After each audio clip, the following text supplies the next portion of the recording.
Et on retrouve en direct de Moscou notre correspondant Julian Colling. Bonsoir Julian, comment les médias russes ont-ils relayé ces images de Boutcha? Eh bien, les médias russes, sans trop de surprise, s'en tiennent un peu à ce qu'a déclaré, par exemple, le porte-parole de Vladimir Poutine, Dmitri Peskov, aujourd'hui. Selon donc le Kremlin et également le ministère de la Défense russe, eh bien, tout ceci n'est qu'une provocation, une mise en scène, en fait, en réalité, par les Ukrainiens. Le ministère de la Défense qui, notamment, eh bien, utilise l'argument qu'il y aurait 4 jours qui se sont déroulés entre l'évacuation des lieux par la Russie et ensuite donc la découverte de ces corps. Il estime que c'est quelque chose d'assez louche et qui porte à confusion.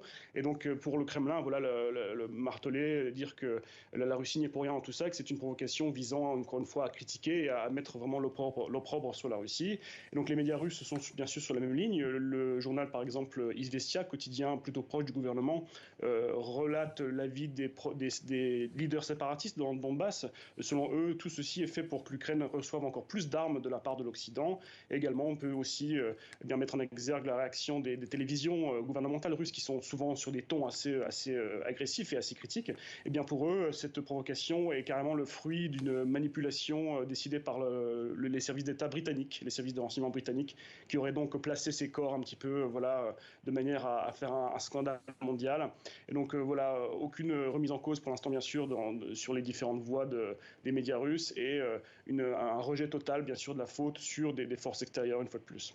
Merci beaucoup Julian Colling pour TV5 Monde en direct de Moscou.